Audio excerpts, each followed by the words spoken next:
Hey everybody, it's Chris, and today I'm interviewing Doug Evans. Doug is the author of the Sprouts book, and he has many years of expertise in juicing and sprouting and all kinds of healthy stuff. Yeah, this is the Sprout book published in April of 2020 in the middle of the pandemic. Well done. So you can find him on Instagram at Doug Evans, and he posts a lot of content about sprouting and stuff. It's great. And so anyway, I thought it'd be fun to talk sprouts and talk about healthy stuff. And I know he's got an interesting story. So Doug, thanks for taking the time to do this. Hey, my pleasure, Chris. You are a living legend. Oh, So, I'm just glad to be living.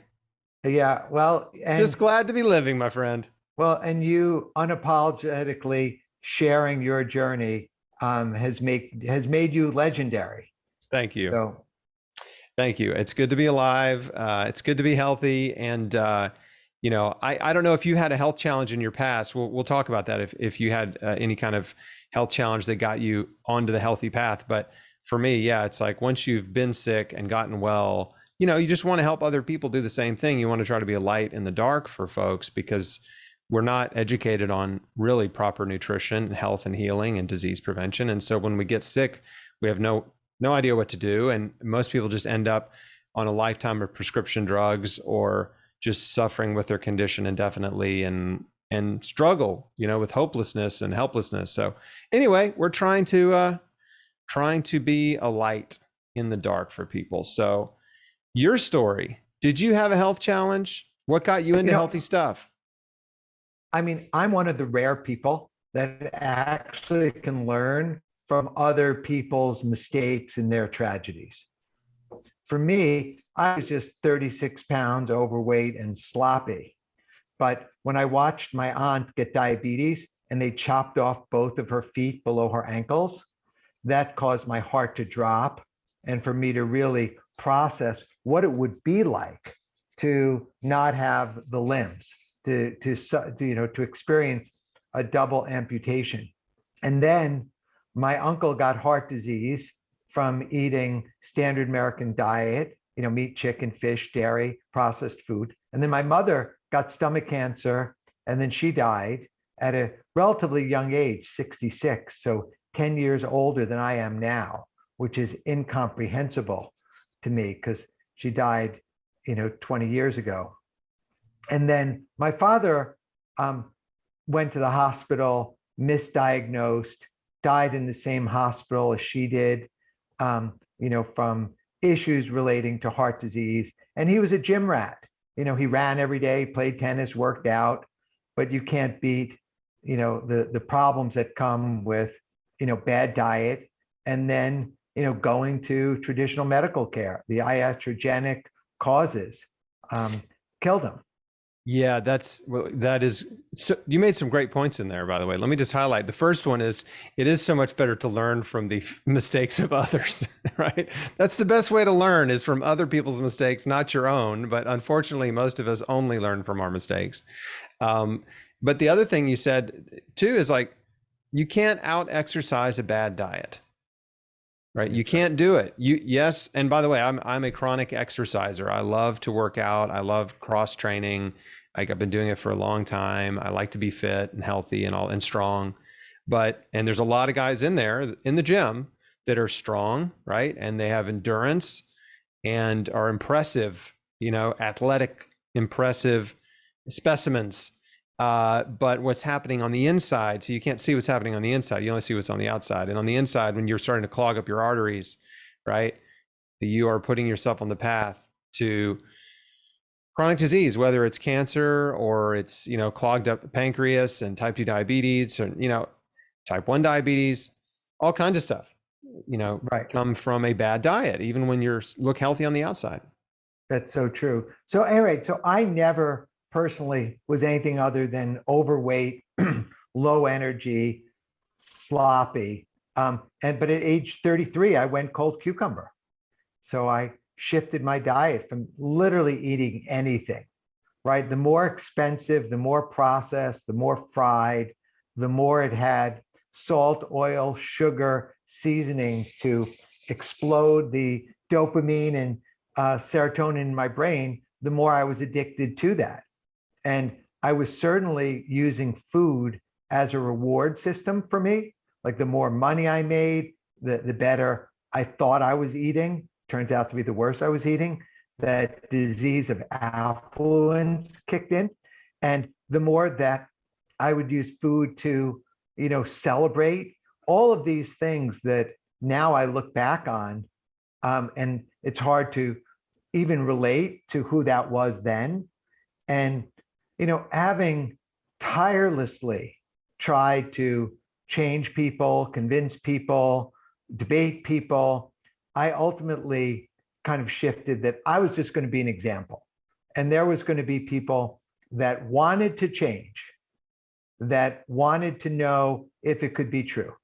And what I experienced, and this is my kind of third, up at bat in the health food world, right? So I did all raw food, and we had a series of raw vegan cafes in New York City, 12 of them, in a very competitive market, not with other raw vegan people, but just against fast food, processed food, Starbucks, all of the, croissant places and bakeries and, everything along there. So you're just competing for share of wallet and share of stomach, right? And when you're doing unsweetened green juice, next to a latte, which is toilet water and cow pus and refined sugar and overly hybridized caffeinated beans, it's hard to compete with that level, of highly seductive, addictive, pleasure changing substances when you're offering things that are unsweetened. But in spite of that, there were enough people that were conscious and awake. So I did that. So hang on, you're talking about Organic Avenue. Yes, yes. And so I was a customer of yours. I went to Organic Avenue a number of times when I was in New York on trips and loved it, thought it was fantastic. And we don't have to get into that whole story, but I just wanted you to know that you made a few bucks off of me. So, Thank you. I thought it was great that, I really did love that place. And it did seem like there were a bunch of them because you said 12 stores. I did notice there were a bunch of them popping up. Yeah. But I also love that you said toilet water, because that's a joke that my wife and I make all the time about tap water. We call it toilet water. Yeah. Well, look, I think the thing is, I'm glad you think I made some money off of you. I would actually say I subsidized your high quality eating when you were in New York City. Well, I appreciate it nonetheless. Yeah, because there was basically no money to be made when you're doing all raw, all organic, no fillers, fresh, with a 3 or 4 day shelf life. And you're paying New York rents of $25,000 a month and high labor, high insurance, high everything. There's just, but I did that. And then I really got into unsweetened green juice. I believed in the Gerson therapy. We had friends and clients that would go to Hippocrates and Ann Wigmore. We believed in juice grass, juicing wheatgrass, sprouting, all of these green living foods lifestyle items. And what I found that if you wanted to have fresh green juice unsweetened, it needed to be cold pressed and it needed to be made freshly. And even the stuff that we were doing, after a day or two, it was starting to degenerate. And what I found was that if you were to do all the prep, dice it, slice it, shred it, put it through the food processor, but make a slurry and a grind, but not make juice, you could then put it into the juicer in the cheesecloth bag and then press it. So that's what I wanted to do. And then I came up with this idea that if you were to take that slurry, put it in the cheesecloth, and then put it into an outer carrier, and then put it in the press would never get dirty and the juice would be extracted. And so that was the essence. So I came up with the idea. I built a dozen prototypes, made machines, sold thousands of machines. 1 million servings in the first year. The business was doing great, but it was a green business led by a vegan entrepreneur. And for some reason, that no one questions your health when you're eating fast food, but they question the heck out of your health if you're not eating what they eat. And the business basically got looped into this crazy internet meme. And then the investors just got fatigued and said, we're done. And they pulled the plug. And so after the business got composted, then I went to the desert, and I'm in the desert now. I set up my Burning Man tent near Joshua Tree. I found these wonderful hot springs.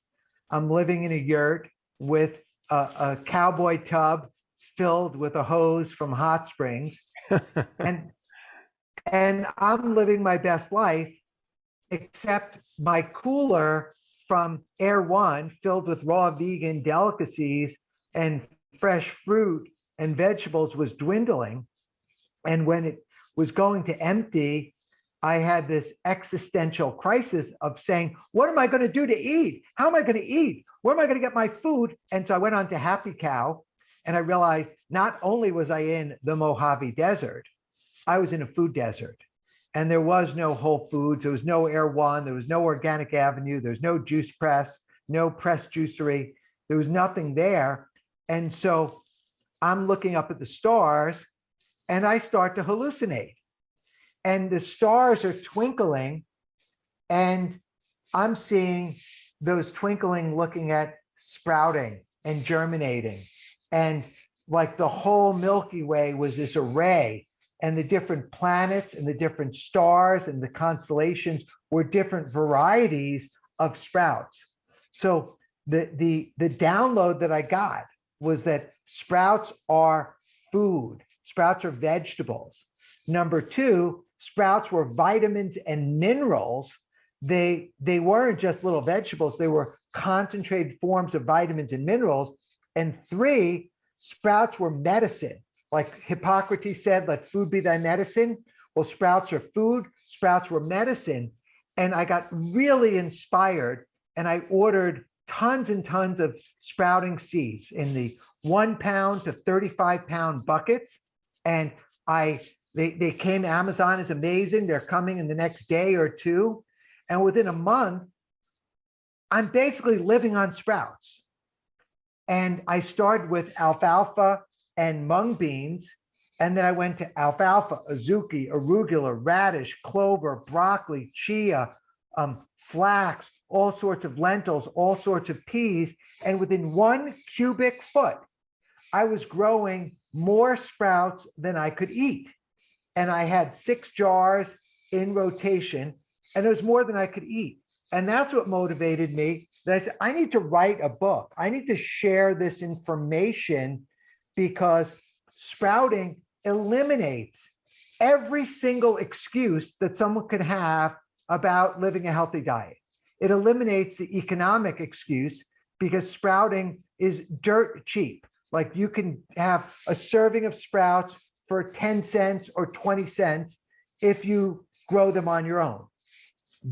So anyone who ever said, oh, sprouts are being plant-based is expensive, being vegan is expensive, juicing is expensive. And I'm like, not if you're sprouting, not if you get your simple mason jars with your lids or your cheesecloth and you sprout, you now can have the healthiest food on the planet in days, not weeks, months, or years, for pennies a serving.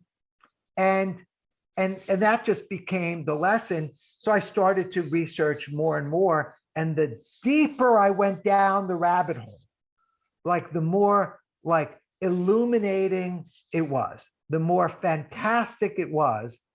And I'm going to take a breath there, but that's where I am so far. I think that's amazing. I got into sprouts and juicing, folks who know me, when I was diagnosed with cancer in January 2004, and started consuming copious amounts of fresh juices and started sprouting mung beans, lentils, and was buying alfalfa and broccoli sprouts, and then even was and then sprouting those, and then started sprouting garbanzo beans, and even sprouted some almonds and almonds. But yeah, so I definitely got way into sprouting, as did you. Not as deep as you, because I did still have access to other types of produce, but I still am a huge fan of sprouts, for sure. And that's amazing that you are. So are you now living exclusively off of sprouts? Well, now my life has evolved a little bit longer, so I have a family and things are growing. And actually, we go to town and I still love fruit. Like the war on fruit is one of the most ridiculous wars that I've ever heard of, because fruit is really good for you. So fruit. So sprouts to me are about 60%, 70%, as high as 90% of my diet. But if I can get fresh organic or wild fruit, I will eat it. And I have a small feeding window. I eat between, say, noon and 6 o'clock. So there's a small amount of time for me to eat. But if I can get fruit, I love fruit. So I'm eating fruit, sprouts, seaweeds are my main thing. And I'll eat some algae. So I'll have spirulina or chlorella. When I travel, they're very condensed. This past week, I was in the Sonoran Desert with David Avocado Wolf, and we're harvesting saguaro cactus fruit. So we almost lived entirely on saguaro cactus fruit while we were in the desert, because that's what was there. That's amazing. So I want to just agree with you on the fruit thing. Fruit's amazing. It's wonderful. Like, people that think fruit is just a pile of sugar are painfully misinformed and misled, right? They've been misled by just bad dietary advice, that they look at an apple and think, oh, that's too much sugar, right? Or an orange or grapes or papaya or bananas. Like, they think that's too much sugar. It's like, no, like the sugar makes it enjoyable. The sugar rewards your taste buds and your brain, right? Your pleasure centers, for sure. But you're getting this incredible whole food matrix of nutrition when you eat a piece of fruit. You're getting vitamins, minerals, enzymes, antioxidants, and thousands of phytonutrients, phytochemicals that are only found in plant food and only found in that particular type of fruit, right? So it's like, and you're also getting beneficial bacteria, because if you're eating raw food, you are getting probiotics. So it's like the reasons are numerous, right, to eat fruit. And don't be afraid of the sugar, folks. So anyway, okay, now the question for you is, what is your diet? How does it look now? Like, what's your daily routine like? So I get up, I drink water. So I'm in the desert, so I drink quite a bit of water, maybe about a half a gallon of water between wake up time and noon. Then noon, I'll eat some fruit. So it could be organic watermelon. It depends on the season, really. So organic watermelon or persimmons or citrus, whatever is available. And so I'll eat that at noon. And I could have 2 or 3 pounds, just to be clear. Like, I'm not like, if I am eating apples, I'll eat 2 or 3 apples.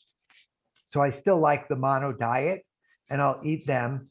And then now we have cherries in season. So we have organic cherries. So I'll have some cherries at around 2 o'clock.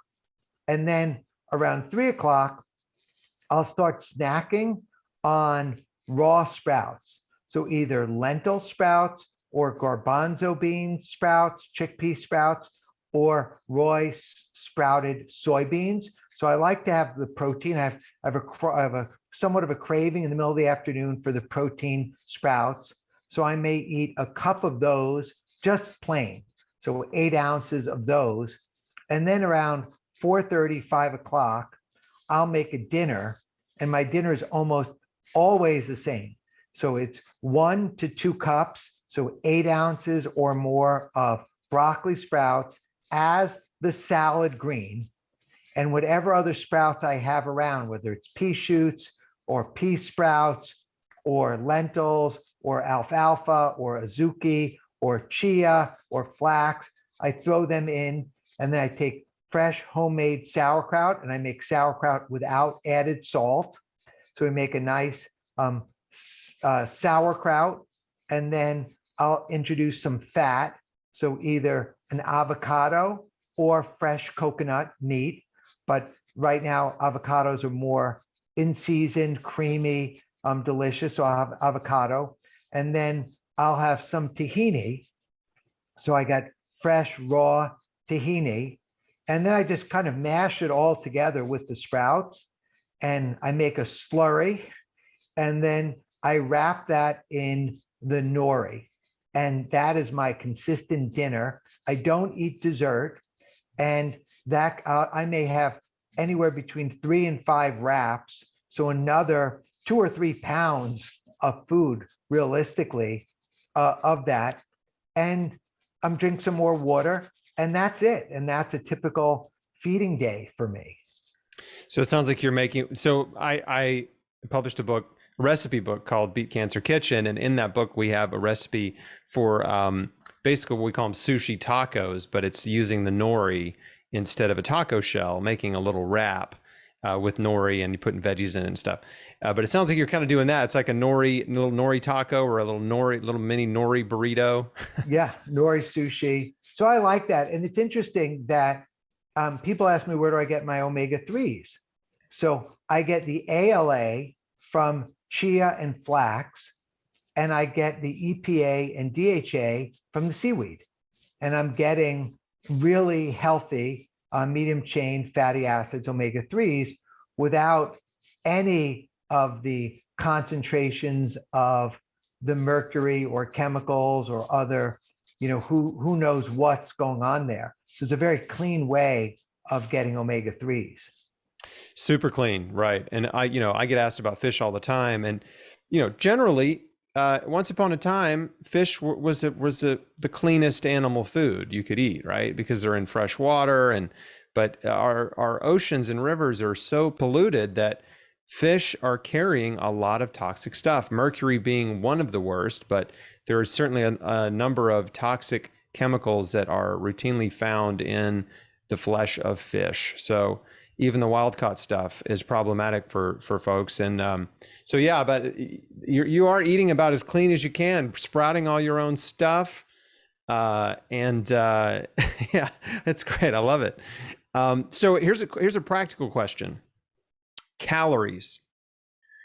Was there a time when you had a hard time maintaining weight, or did you ever get really skinny eating all raw or sprouts? And did your body adapt and then you started gaining weight back? Did you go through one of those sort of phases? I have to say, I've never been skinny. So I could do a 14-day water fast and not be skinny. So that's it. And I, relative to my friends that are ultra marathon runners and world-class mountaineers and gym rats, like, I look like an everyday Joe. Like, to me, I do some push-ups and some pull-ups and some running, but I focus more on the cardio. Like, I'm making sure that I'm running 3 to 5 miles a day, 3 to 5, 6 miles. Maybe on the weekend, I'll run 8 to 10 miles every day, just for my heart. So I'm doing it for heart healthy. But there's and I do some strength, whether it's push-ups or sit-ups with body weight or pull-ups, just to train. But I've never gained excessive amount of weight since being raw, and I've never been thin, right? So I love food, and sometimes, like, I have to ration my food, or I would have a propensity to overeat. But when you're having unseasoned food, right, and you're not adding the added salt and sugar and oils, the fats, then basically the brain tunes in and you eat, and it's so nutritious that it registers and says, okay, you've been flooded with nutrients, time to chill out and do that. So I can be aware of when I'm eating for emotional reasons, or I'm eating for stress reasons.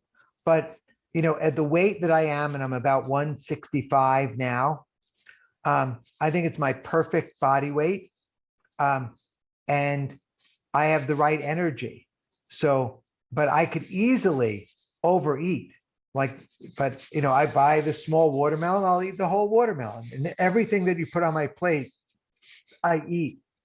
But I could easily see when I'm done eating, if something looks good, I can look at it and I go, that kind of looks good. And then, I feel my body and I feel my quadriceps and I feel my stomach and I feel my arms and I rub my stomach. I was actually thinking of a device that would be like a strap that you put around your stomach with like these balls on it to push in to make you aware of your body, like get you into your body. So you're not just like brain signaling bright colors or things, but having done extensive water fasting, I'm able to know that I never have to worry about missing a meal. Like I traveled back from Singapore, 33 hours, and I just water fasted the entire journey, just water fasted without any like anxiety because it was a spontaneous trip and I didn't pre-order the vegan food.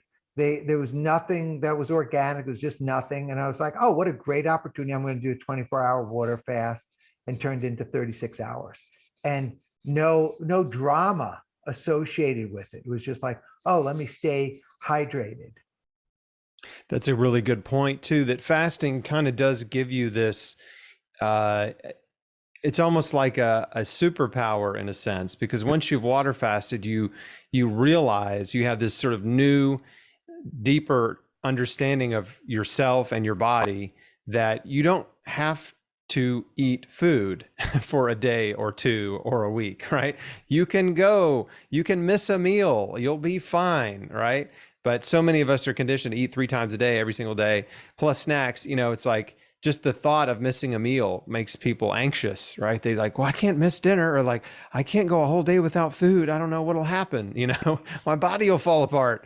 And the reality is yeah, you can go many, many days without food and be totally fine. And water fasting is incredible for health and healing, and it reboots your immune system. I've interviewed Dr. Walter Longo a couple times talking about all the incredible recent research on water fasting and how amazing it is for you, and the fasting mimicking diet, restricting calories, that kind of stuff. But anyway, that's another rabbit hole. But I'm glad you brought it up. So how often do you water fast? I usually water fast once or twice a year. And it's generally if I look back and I had too many consecutive days or weeks of overeating. Like if I feel like full and I felt like I overeated, I used water fasting to recalibrate my relationship with food. And how long do you typically water fast for? What's your target? Or do you wing it? No, I say I do 7 days. I think if I don't have a target or a goal, it's just too ambiguous. So I just do 7 days. If I feel really good on the seventh day and there's no tempting, fresh, colorful fruit around, I'll roll into 10 days. Got it. Yeah. I know it is hard to know when to stop sometimes when you're fasting. Usually when you want to stop is really early in the fast, when you really need to, tough it out a little bit, like day 2, for example. It's like when you most want to eat. But yeah, I want to point out that it seems to me you have the benefit of a very efficient metabolism. It's very efficient. And some people would call it a slow metabolism, which means it sounds like you just have never struggled with being skinny or losing too much weight, eating raw food, and that makes it easy. I think some people do have a unique challenge, and I'm one of them. My metabolism is like a rocket ship. I have the highest metabolism of any person I know. I've never been fat, ever, and I used to eat. I would pound the supersized fast food meals. You know what I mean? I was like you. I was a junk food connoisseur.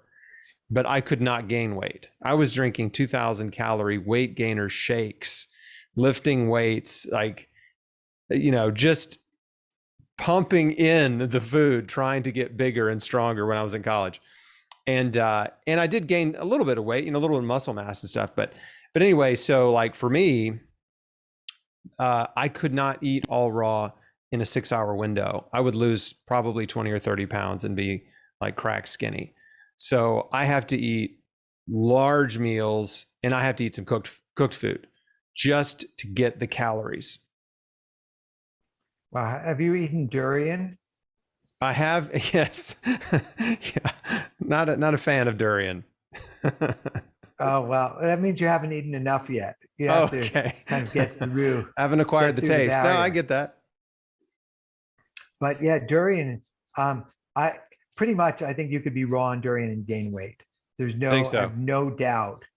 Oh, unquestionably, the level of fat and sugar in durian and the amount of calories, you eat a 5,000 calorie durian, you know, it, it, it will stick to you. And I think the idea of durian is that it's so good once you get into it that you will overeat it because you never know when the next durian is coming around.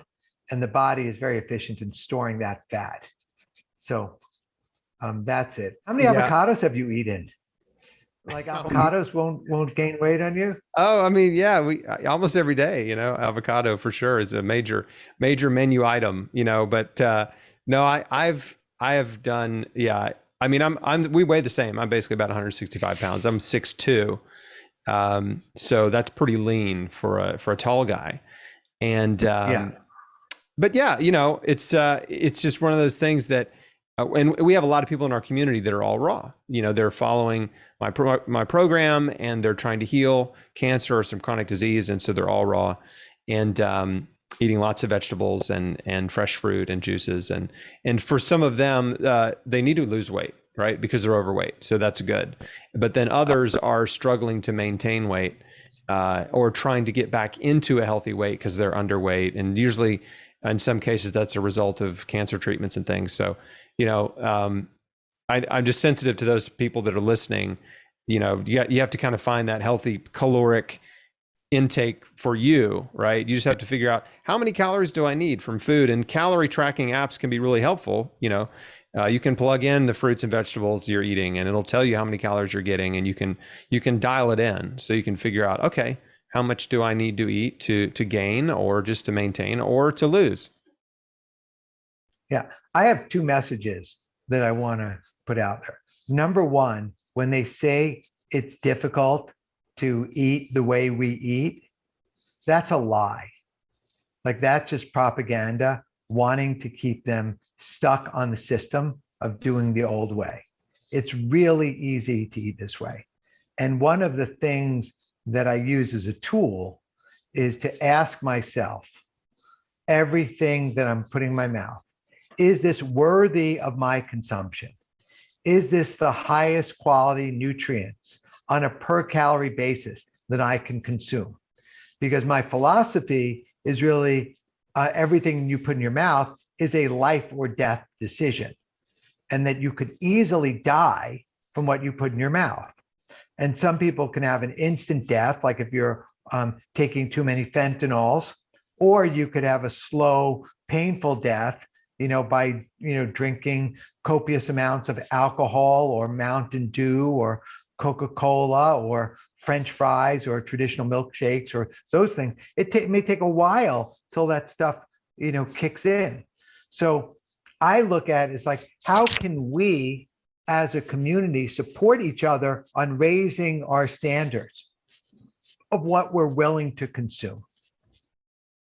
I love that point. I love it. And it's similar to something that I have said, or I encourage people to think about. So the question, is this food going to promote health or promote disease? Right. That's the question that I have, encouraged my audience to think about, especially if we're trying to get well, trying to heal cancer. Like, is this going to promote health, or is it going to promote disease? I love this. Is this worthy of my consumption? I love that question.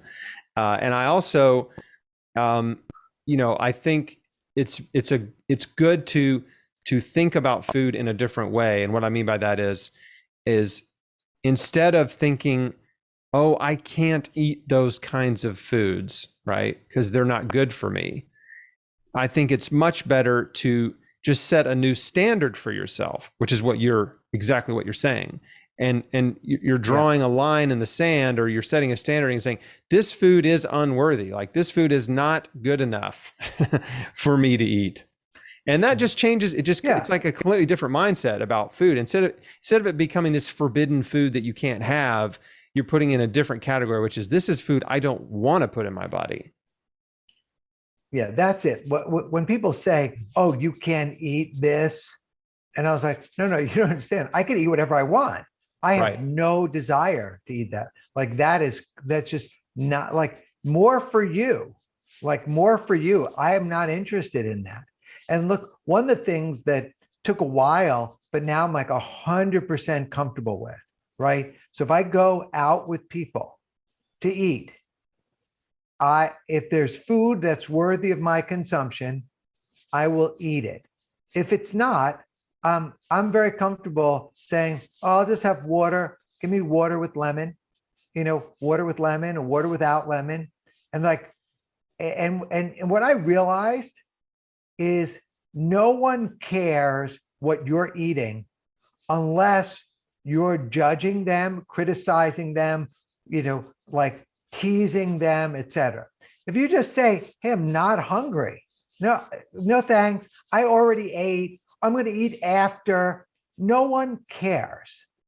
In our mind, we may have all these stories of what they're thinking, but the reality is no one cares unless you're going to take the food out of their mouths. Then they care. But if for you, and the first step and all you can really control is what you put in your mouth. No one's going to force feed chicken wings down your throat, right? So now I'm entirely comfortable going to a ball game, going to a party, going to a dance, going anywhere, and like only eating what fits my criteria, like period. And it requires sometimes more planning. Like if I'm going out to a ball game, I'll bring a cooler full and I'll eat all of my stuff before I go in, or I'll bring some stuff in. But I don't overly think it, because even if there's nothing there, I know I can get through those few hours or longer without the food. Again, love what you're saying. Completely agree. Something you said earlier about eating healthy is easy. Yeah, it really is easy. If you want to eat healthy, it's easy. If you don't want to, it's hard, and you're not going to do it. You have to want to do That's it. right. But if you want to do it, it really is simple. And this question comes up a lot in my community, especially for folks that find me and they're kind of new, trying to get healthy. And you're like, yeah, what do you do? What do you do when you go out to eat? What do you do when you get invited to a friend's house? That kind of thing. It's exactly what you just said. You eat before you go, right? Or bring your food with you that you want to eat, or just don't eat until you get home after the party or the dinner or whatever, right? It's like, and I have had people say this to me enough times that I had to craft a response that I give every time, which is, when I'm in a situation where somebody knows I'm really into healthy food and we're eating and they order something and they think I'm judging them. I haven't said anything. I haven't made a face, I haven't done anything, but they think, or they're feeling, not even they think I'm judging them, but they're feeling like they know they probably shouldn't, be eating I don't know, the ribs or whatever, or the what's a better example? Like the nachos or something. They're like, Yeah. oh, don't look at what I'm eating. My answer, which folks, you watching, feel free to use it. I always say the same thing. I'm like, I don't care what you eat. I just care what I eat. Yeah. So Well, look, I think that's it. I mean, that's it. I mean, Chris, you're an example of someone who beat a terminal illness through taking control of a simple thing of what you put in your mouth, right? You took control of your life. And I believe that I don't have diabetes, right? but I love the work of Robbie and Cyrus at Mastering Diabetes. Me Like I too. read their book, I give out their book because they simplified in red light, yellow light, green light foods, and it's very aligned. And not being diabetic, I listened to their book and I was like, wow, that's really good information. I'm glad that's out there. And your work is really powerful because you're a living example. And I think that the more people that are self-selecting and raising their hand saying, I want to get better, we want to double down on the information, to share this information with them. And, you asked me to come on, probably because I wrote the Sprout book. I think the Sprout book fits in, and sprouts fit into a healthy lifestyle. So yes, you could be, sprouts are vegetables. So every benefit of the whole food plant-based diet, the raw food diet, the living foods diet can be achieved by eating sprouts. Period. End of story. Right? So does someone have to do that exclusively? Well, the way I say it is the more sprouts you're eating, the more you're regulating the insulin levels, the more amino acids you're getting, the more whole plant foods you're getting. And basically, sprouts contain every micronutrient, phytonutrient, polyphenol, bioflavonoid, antioxidant, probiotic of whole foods. So there's every single sprout contains every single amino acid to form a protein, right? They're just in varying degrees. So the idea that you don't have the necessity, right? You have choices, right? Where you can go eat a whole bunch of other things. You could have steamed yams or sweet potatoes or all sorts of other items.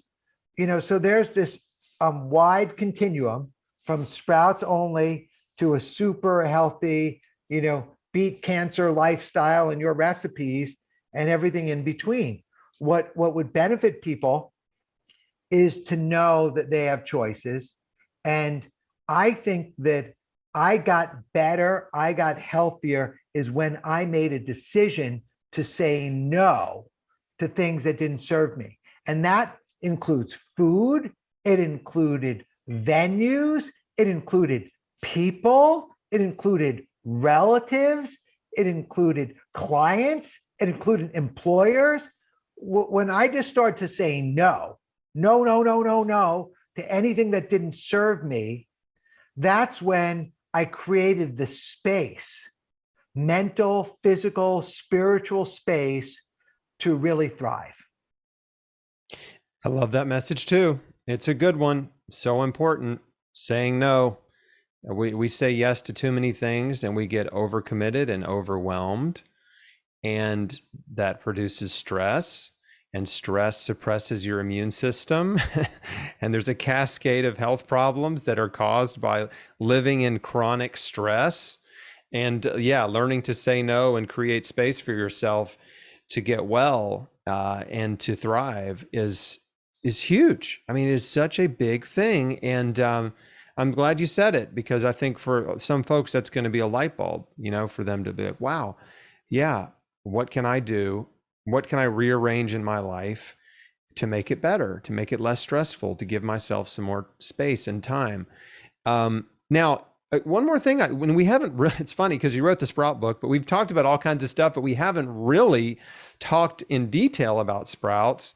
And in the last few minutes here, I would love just kind of to dig in on the fact that sprouts are highly dense nutrition, and they're more dense, they're more nutritionally dense than full-grown vegetables in many cases, correct? Yeah, I mean, the main insight that I had, and this kind of fits into the sprouts as vitamins, sprouts as medicine. So every seed contains a complete living plant organism. So it has an endosperm, it has an embryo, it has a shell. The shell, to protect it, has enzyme inhibitors. And when you soak and germinate the seed, you're removing the enzyme inhibitors, you're removing the lectins, you're removing the trypsin, and you're unleashing and triggering this sprout to germinate. So the root and the shoot forms. So when the seed grows into a sprout and into a vegetable, in this sprout stage, 0 to 7 days, I call that the 0 to hero stage, because take something as simple as lentils. Lentils are a staple of the plant-based diet around the world. Do you eat lentils? Absolutely. So right. So when you sprout lentils, you double the antioxidant levels, you triple the vitamin C, and you're quadrupling the fiber in this lentil, and you're getting something. And when we can talk about the chemoprotective properties of cruciferous vegetables in general. So well-known cruciferous vegetables, very good foods for people with cancer. Right. There's So the some of the most research that potent came out, anti-cancer foods. Yes. right. So the research that came out of Johns Hopkins 20 plus years ago was that broccoli, of all the cruciferous vegetables, had the most glucoraphanin, a glucosinolate, that is the precursor to sulforaphane. And when they were looking at broccoli, the question was which strain of broccoli, which variety of broccoli, but the answer was which stage of broccoli. And what it turned out was the broccoli seed was, every broccoli seed had a finite amount of glucoraphanin in it, period. And as that got bigger, the amount of glucoraphanin would get diluted. So, technically, the most of the glucoraphanin anti-chemoprotective property of the broccoli is in the seed, but the seed is not that bioavailable. So if you were to soak the seed for 8 hours, rinse it twice a day, on day 3, the metamorphosis has occurred and the seed has turned into a sprout. And now you have the root, you have the shoot, you have the soluble fiber, you've eliminated the enzyme inhibitors and the trypsin, and you now have a vegetable. And you have a vegetable that has a finite dose of these anti-cancer compounds. And so if you were to grow that into a head of broccoli, it's not getting any more of the glucosinolates. So what happens is in the 0 to 7 days, the sprout is growing with water, with air, and it's sequestering carbon from the atmosphere, and it's growing. After 7 days, for it to continue to grow, it needs minerals, fertilizers, soil, but it's not getting any more of what, in this community, what we want, which is the glucoraphanin, which combined with the enzyme myrosinase forms a very fast-acting sulforaphane, which actually is the plant's defense mechanism, which actually is like kryptonite to cancer cells. Sulforaphane is an incredible compound, anti-cancer compound, liver detoxifying compound, as is indole-3-carbinol, another compound that's found that's abundant in cruciferous vegetables. But I love the way you explain that because I didn't know this, right? This is news to me. I did not know. I mean, I knew that broccoli sprouts had, and depending on which research you look at, some research has like 50 times more sulforaphane than a mature broccoli or whatever, right? But a large difference. But I didn't realize it was just because as the broccoli grew, the sulforaphane didn't increase, right? Right. So it's just getting diluted, actually. Yeah. And it's and I know it's not technically the sulforaphane because that's created when you chew it or crush it, right? But the point is the precursors to sulforaphane don't increase as the broccoli grows. So that's like, oh wow, I didn't know that. Well, and here's, as in many areas of research, people are looking for that pill to take, and these pills of of vitamins and minerals. Like it was well known that vitamin A had also had anti-cancer properties, and vitamin A came from carrots, right?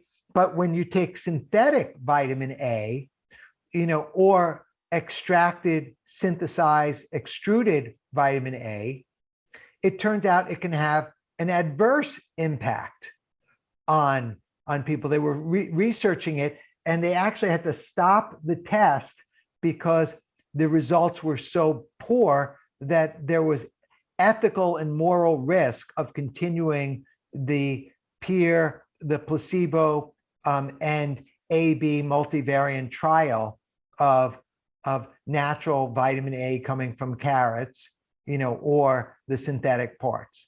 So yeah, and they've seen that same result. Vitamin A, beta carotene, and vitamin E have all turned out worse.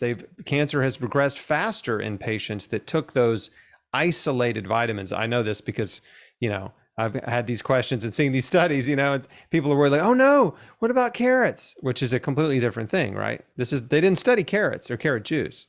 They were studying the synthetic vitamin A, extracted, synthesized beta carotene, vitamin E, that kind of stuff. yeah, so that's the world we live in. So when we talk about sprouts being 20 to 100 times more nutritious, clearly the more volume you're getting, if you're eating a whole head of broccoli versus a few broccoli sprouts, you're getting more fiber. You may be getting more chlorophyll. You may be getting more proteins and whatever is in there.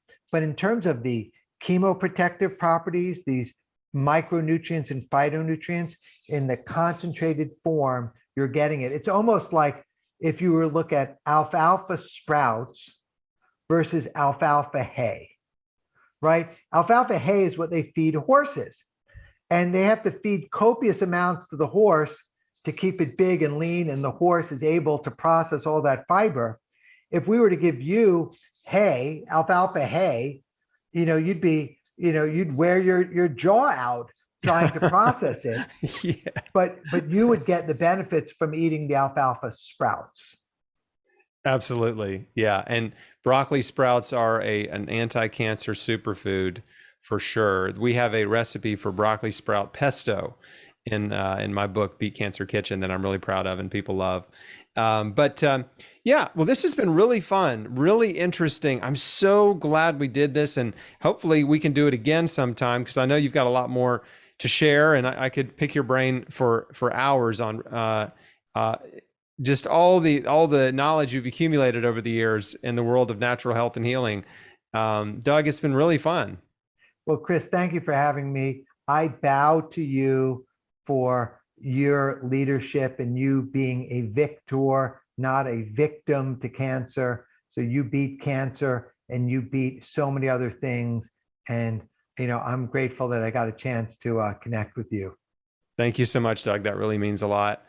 Okay, everybody, thanks for watching. Please share this video with people you care about. This is, if you made it this far in the video, you know how good it was.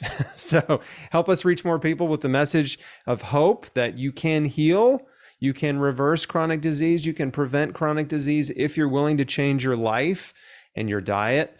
And, it's a powerful message. There's not a whole lot of money in it, but you can do it. So we're just going to keep on keeping on. Thanks for watching. We'll see you on the next one.